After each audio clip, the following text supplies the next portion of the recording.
itu outputnya ya, hasilnya. Ya. Nah, bagian yang penting itu sebelah kanannya lagi, namanya reduce cost. Namanya reduce cost. Ya. Reduce cost ini, ya, ini kaitannya dengan apa itu produksinya, ya. Kaitannya dengan final value. Artinya begini, misalnya, kalau kontraknya itu diubah bahwa kita harus bikin kursi 101 misalnya, ya, berarti produksi kursi yang semula 100 dari solusi optimal ini kita naikkan 1 unit, apa jadinya? Apa jadinya? Kalau misalnya yang semula kita tuh bikin 100 kursi, kita naikkan sekarang jadi 101 kursi, kita tambah 1 kursi lagi, apa yang terjadi? Kenapa kok profitnya bisa berkurang? Karena mejanya berkurang. Bisa jadi produk mejanya berkurang, gitu ya. Nah, cuman di sini ditunjukkan bahwa reduce cost-nya 0. Itu artinya kalau kursinya Anda tambah 1, maka mejanya pasti nanti berkurang. Entah berapa berkurangnya, sehingga total profitnya tidak berubah. Jadi ngapain? Jadi reduce cost 0 itu artinya kalau kursinya produksinya ditambah 1, mejanya pasti berkurang, entah berapa. Kalau produksi mejanya berkurang, maka profitnya juga ada yang berkurang, kan begitu? Profit dari kursi yang tambah itu akan tambah, ya, profitnya akan tambah. Tapi produksi mejanya berkurang, maka profitnya juga berkurang. Hasilnya gimana? 0. Tidak ada tambahan profit kalau Anda memaksa menambahkan produksi kursi 1 unit lebih banyak.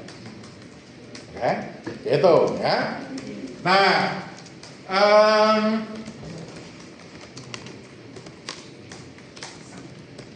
kemudian koefisien itu ya, koefisiennya tadi ya, profit per unitnya ya, untuk kursi $2, untuk meja $5.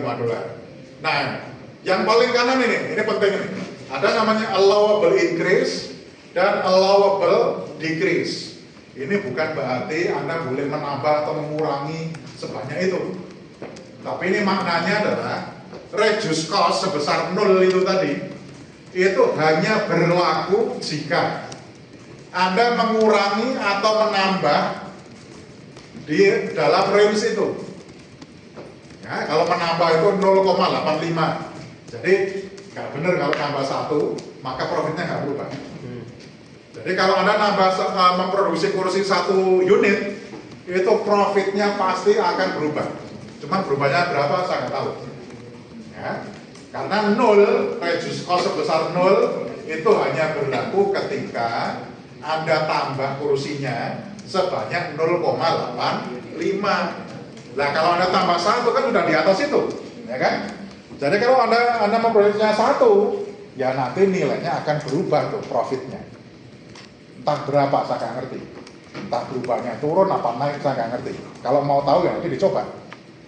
Ya. Tapi informasinya mengatakan bahwa kalau Anda tambah lebih dari 0,85, maka profitnya akan berubah. Berubahnya berapa? Nggak tahu. Belum dihitung gitu. Ya. Paham ya? Nah, sementara allowable decrease itu artinya kalau dikurangi sampai sebesar itu, maka profitnya tidak akan berubah. Nah, allowable decrease-nya adalah 1E plus 30 itu sama dengan 10 pangkat 30. Berarti 1, 0, 0, 0, 0, 0, 0-nya ada 30. Ya. Artinya apa? Berarti ya Anda memproduksi kursi 0 pun, 0 itu kan masih lebih kecil daripada 10 pangkat 30 kan ya? Nah, gitu. Itu artinya apa? Ya kalau kursinya dikurangi, profitnya tidak berubah. Kalau kursinya dikurangi, gitu. Ya. Mejanya nanti akan tambah. Gitu. Ya, jadi itu membacanya. Ya. Demikian juga untuk yang M, ya, 85 itu reduce cost-nya 0. Okay. Jadi bagian yang atas, reduce cost, itu kaitannya dengan fungsi tujuan. Nah, fungsi tujuannya tadi apa? Profit. Oke. Nah, sementara bagian yang bawah tabel yang bawah, itu berkaitan dengan right hand side. Berkaitan dengan fungsi kendala.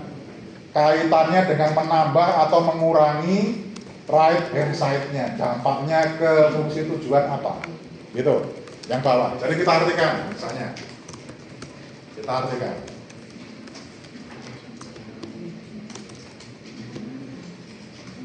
Kalau yang nol itu berarti nggak ada dampaknya, gitu ya. Nah ini misalnya, apa tadi material. Okay? Nah ini penting nih. Tadi kan Anda menyimpulkan, oh jumlah kayunya kurang. Kalau ditambah maka kita bisa bikin meja lebih banyak, kursi mungkin lebih banyak, tapi memperoleh kursi lebih banyak tapi nggak ada gunanya gitu ya. Paling tidak memperoleh meja lebih banyak itu bisa menambah profit tuh nanti, kan gitu ya. Tetapi pertanyaan berikutnya adalah kalau begitu berapa banyak kayu yang harus kita tambah? Kapan kita menambah kayunya? Apakah dari informasi yang sebelumnya tadi? Kalau gitu tambah sebanyak-banyaknya, ya. Nah, di sini ada informasi begini. Ada namanya shadow price. Apa sih maknanya 0,71 shadow price ini? Ini maknanya, perhatikan betul, ya. Maknanya adalah semula kita itu punya 1000 meter kubik kayu, gitu ya. Kalau misalnya ditambah 1 unit, ya, apa jadinya? Akibatnya adalah total profitnya akan naik 0,71. Nih, saya ulangi lagi ya, perhatikan. Semula Anda itu punya 1000 material, ya. Kalau ditambah 1 unit jadi 1001, ya. Dampaknya apa? Anda bisa bikin meja lebih banyak. Iya. Maka profitnya akan naik per 1 unit tambahan material. Profitnya bisa naik 0,71. Kalau Anda tambah 100 berarti naiknya $71. Kalau Anda tambah 1000 berarti naiknya ya 0,71 kali 1000, kira-kira begitu. Oke? Paham ya? Nah, pertanyaannya, kalau begitu kapan kita harus menambah material?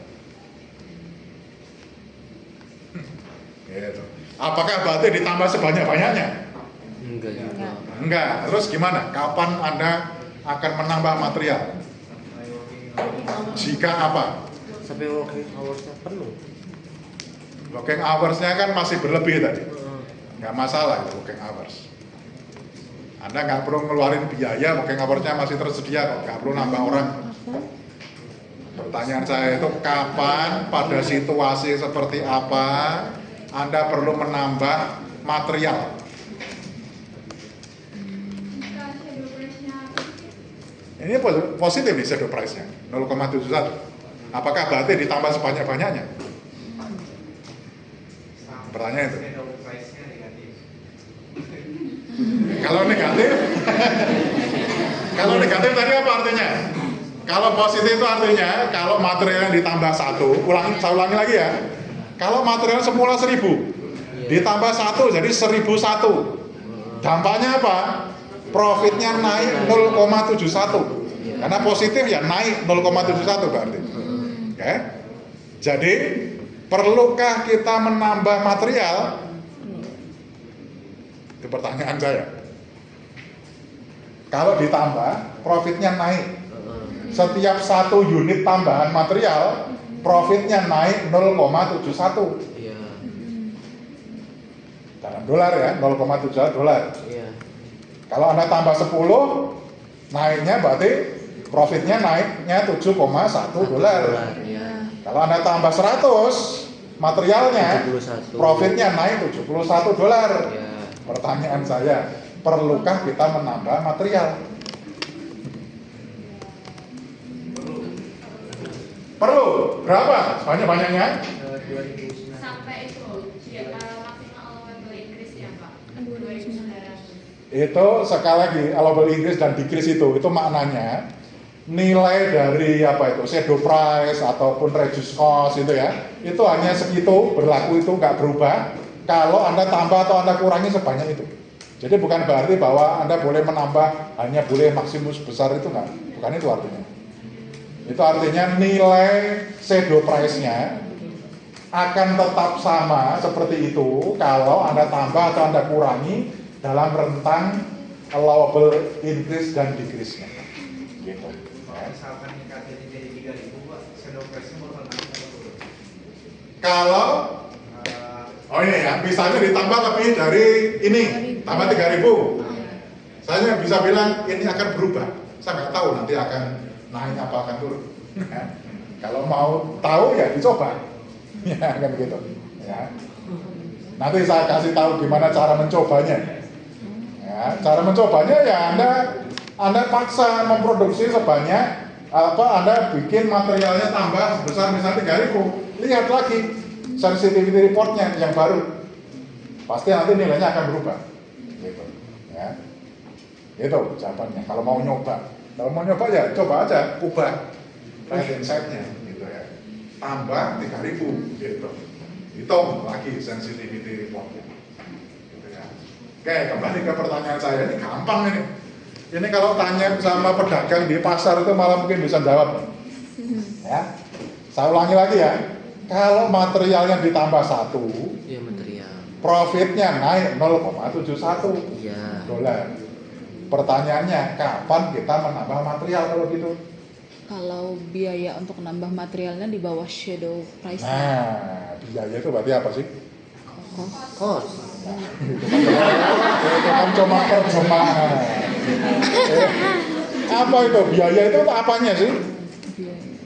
Harga dari materialnya, kan gitu. Jadi kalau misalnya nih, satu gelondong kayu itu harganya $1, misalnya ya, Iya. $1. Oke, Anda tambah $1, keluar biaya $1. Iya. Berapa tambahan profitnya? 0,71. Perlu nggak kalau gitu nambah? Ya enggak. Nah, nggak perlu. Jadi kalau harga material per unitnya itu di bawah 0,71 baru itu perlu. Oh. Tapi kalau harga materialnya itu di atas 0,71 tidak usah ditambah. Rugi ya. Karena nanti profitnya malah akan turun gitu. Oh, Yesus. Ya. Paham ya? Iya. Jadi ini kasusnya baru yang sederhana loh ini. Belum yang nanti lebih rumit. Ini baru yang paling